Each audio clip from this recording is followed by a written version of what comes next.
All right, so you've already made the awesome choice to drive a hybrid. But are you really unlocking all of its fuel-saving potential? In this deep dive, we're taking a popular online video about saving money with hybrid cars, dissecting it, and uncovering some surprising tips to really level up your hybrid game. You know, it's not just about pushing buttons and hoping for the best. It's about understanding how your hybrid works and how your driving style can actually make a huge difference at the pump. The video we're looking at starts off talking about Zen driving, which honestly sounds a bit like a martial art for hybrids. The idea is that going easy on the gas pedal can actually save you a lot of money. It does seem a bit counterintuitive at first, but think about it. Hybrids have both a gas engine and an electric motor.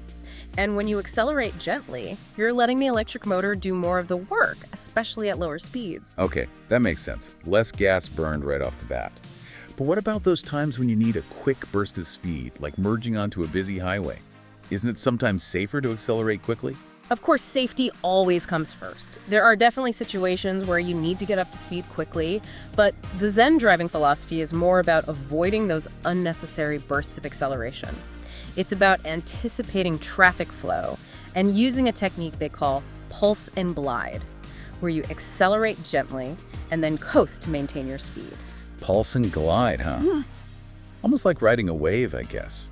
You're working with the car's momentum instead of fighting against it. Exactly. It takes a little practice, but once you get the hang of it, it can make a big difference in your fuel efficiency.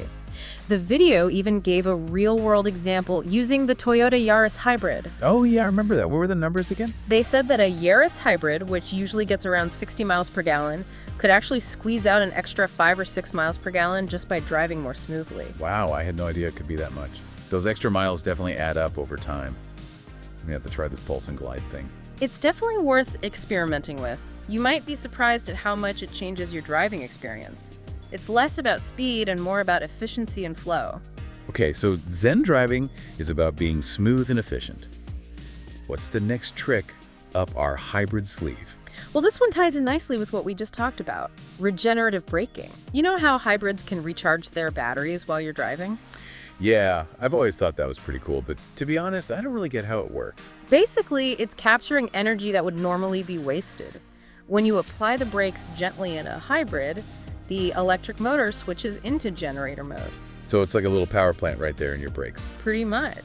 It takes the energy from the spinning wheels and converts it into electricity, which then goes back into the battery. So it's not exactly free energy like some people say, but it's pretty close. Exactly, you're getting more mileage out of the energy you already have. And this is where that smooth driving style we were talking about comes in again. If you're constantly slamming on the brakes, you're missing out on all those regenerative braking opportunities. The smoother you brake, the more energy you can recover. I see. It's all about maximizing those little energy gains wherever you can. Didn't they mention the Kia Niro plug-in hybrid as an example? Yes.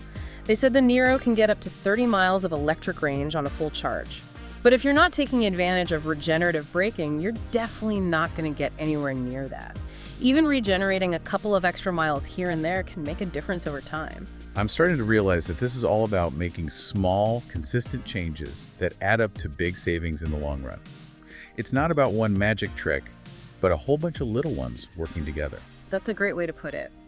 And this leads us to another feature that often causes confusion: EV mode. I'm curious, how do you usually use EV mode?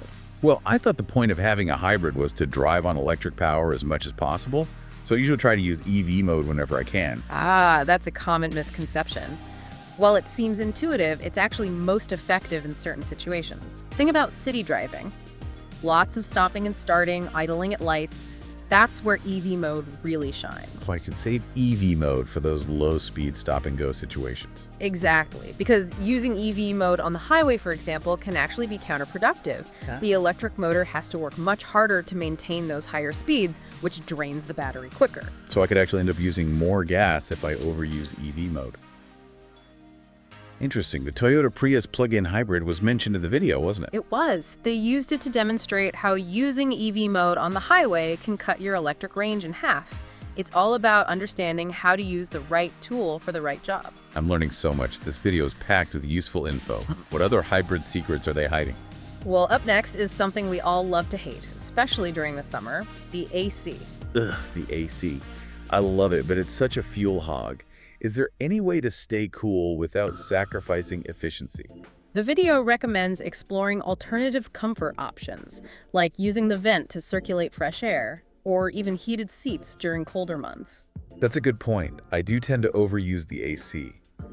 But wouldn't it be uncomfortable to rely on those alternatives during extreme weather? You're right, they might not be ideal in every situation, but even minimizing your AC use can make a difference. The video claims that turning off the AC could save you up to 5% on fuel. 5%? That's more than I would have thought. I guess I can handle a little bit of discomfort for those kinds of savings. And while we're talking about small changes that make a big difference, let's not forget about tire pressure. Tire pressure. I know it's important, but I have to admit, I don't check it as often as I should. It's one of those things that's easy to overlook, but it has a huge impact on your fuel efficiency. Think about it. When your tires are underinflated, it creates more resistance, which means your engine has to work harder to keep the car moving. So basically, properly inflated tires are like tiny little efficiency ninjas, helping my car glide effortlessly down the road. Exactly. The video used the Lexus UX Hybrid as an example. They showed how maintaining proper tire pressure could save you a significant amount of money over the course of a year. Okay, you've convinced me. I'm putting a reminder on my phone right now to check my tire pressure. Every little bit helps, right? Speaking of little bits, let's talk about something else that affects fuel efficiency even in hybrids. Weight. So I can't treat my trunk like a mobile storage unit anymore. But seriously, does weight really make that much of a difference in a hybrid? It might seem counterintuitive, but yes, weight matters. The heavier your car, the more energy it takes to get it moving and keep it going. Okay, so I guess those boxes of old books I've been meaning to donate are going to have to find a new home. What about other ways to reduce weight? Is there a magic number I should be aiming for? The video didn't get into specific numbers, but they stressed that even small reductions can make a difference. Think in terms of percentages. Losing even 2–3% of your car's weight can have a noticeable impact on your fuel efficiency. So like with everything else we've talked about, it's about making those incremental improvements that add up over time. Precisely. And that brings us to our last point for this part of our deep dive: the power of maintenance. I'm all ears. I know regular maintenance is important for any car, but are there specific things I should be doing for my hybrid? The video highlighted the importance of caring for your hybrid's electric components, like the battery and electric motor. Regular checkups, making sure you're using the right fluids, and keeping the software updated. All of these things contribute to optimal performance and can help extend the life of those components. So it's not just about avoiding costly repairs down the line, but about ensuring that the electric side of things is working at peak efficiency. Exactly. And when those components are running smoothly, they use less energy, which ultimately saves you money at the pump. I'm seeing a recurring theme here. It's like a chain reaction of efficiency. That's a great way to think about it. Understanding those connections is key to getting the most out of your hybrid. This deep dive has already been so insightful. I'm already thinking about all the little tweaks I can make to my driving habits and maintenance routine. But before we go too far down that road, I'm curious about the big picture.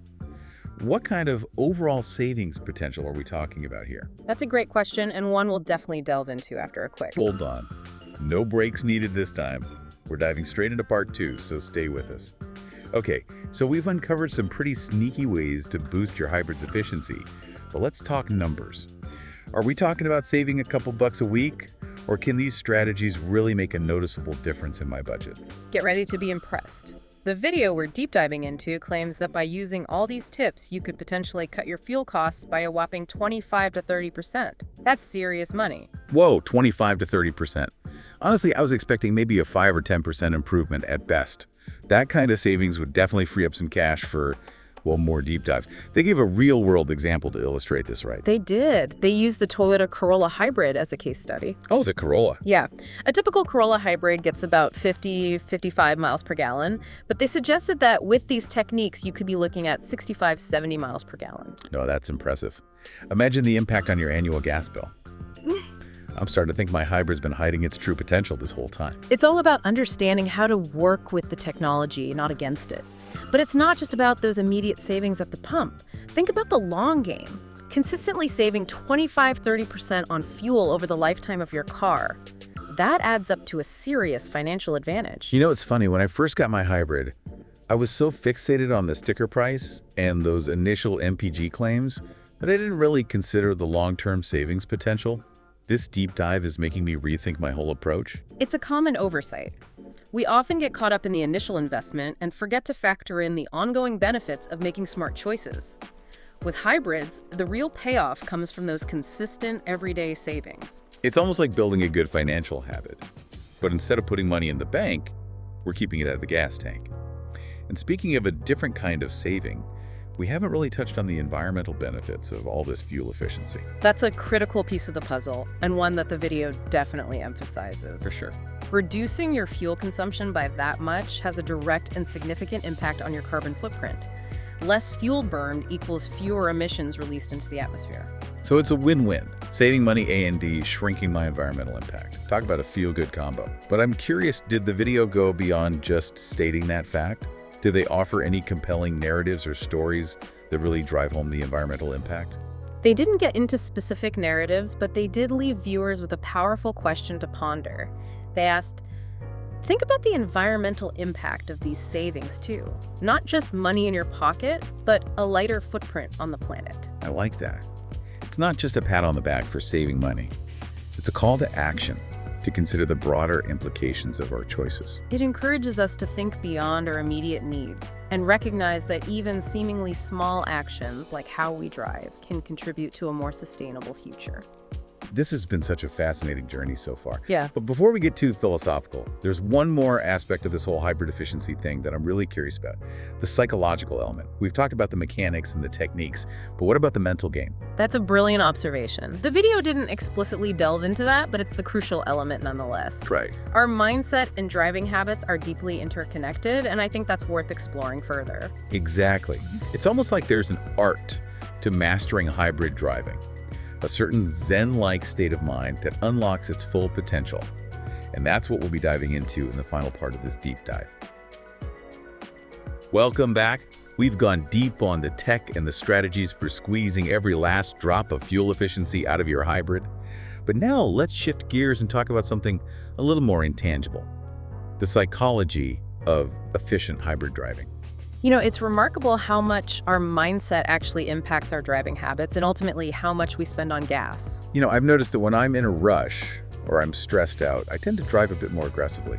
Is it really possible to kind of rewire our brains to be more fuel efficient? It's not so much about suppressing your natural instincts, but more about developing some new ones. Remember that Zen driving concept we talked about earlier? Yeah, it's about smooth acceleration and coasting. Right. Well, it's more than just easing up on the gas pedal. It's really about cultivating patience and awareness when you're behind the wheel. I think I'm starting to see the connection. So instead of constantly reacting to all the crazy drivers around me, it's more about anticipating the flow of traffic and making smooth, deliberate movements, almost like a form of moving meditation. You got it.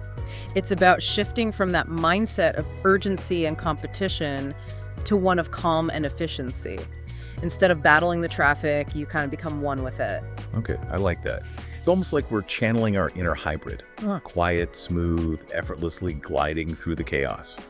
But how do we actually make that mental shift? You know, it's easy to talk about Zen driving, but putting it into practice on the road is a whole other challenge. Well, it all starts with awareness. Start paying attention to your driving habits, Notice when you're feeling tense, or you're rushing, are you tailgating the person in front of you, are you slamming on your brakes? Once you kind of become aware of those patterns, then you can start to consciously make an effort to change them. So it's about catching ourselves in those moments of, I guess, inefficiency and making a different choice. But isn't it safer sometimes to drive a little more assertively, like when you need to merge onto a busy highway, for example? Oh, absolutely. There are definitely times when you need to react quickly and make a decisive move. The whole Zen driving philosophy is more about avoiding unnecessary aggression. It's about anticipating traffic flow, planning your merges in advance, and just generally driving with more awareness and foresight. So it's not about being passive or slow, it's about being intentional and proactive with your driving. And I can definitely see how that approach would not only save fuel, but also make the whole driving experience less stressful. Exactly. And what's really cool is that this shift in mindset can create a ripple effect on your other driving habits too. When you're more relaxed and aware, you're less likely to slam on the brakes, which remember maximizes those regenerative braking opportunities that we were talking about earlier. It really is all connected. Wow, I'm realizing that this is about way more than just a few driving tips and tricks. It's like a whole new way of approaching the driving experience, a whole new philosophy. And it's a way of driving that just aligns perfectly with the whole spirit of hybrid technology. Efficiency, harmony, working with the car and not against it. Well said. So to wrap things up, if you could give one piece of advice to our listeners who are really serious about becoming hybrid masters and maximizing their fuel efficiency, what would it be? You know, it's simple. Knowledge is power, of course, but action is key. So take all these insights we've been discussing today, experiment with different techniques, find what works for you and your car, and most importantly, pay attention to your mindset. Awesome advice. Embrace that Zen driving philosophy, be patient, enjoy the ride. And remember, every little step you take towards driving more efficiently makes a difference, not just for your wallet, but for the planet too. This deep dive has been a real game changer for me, and hopefully it has been for you too. It's not just about saving money or reducing our environmental impact. It's really about cultivating a more mindful and enjoyable driving experience. And honestly, that's something we could all benefit from, whether we drive a hybrid or not. Thanks for tuning in to our deep dive. Until next time, keep on exploring, keep on learning, and keep on driving smart.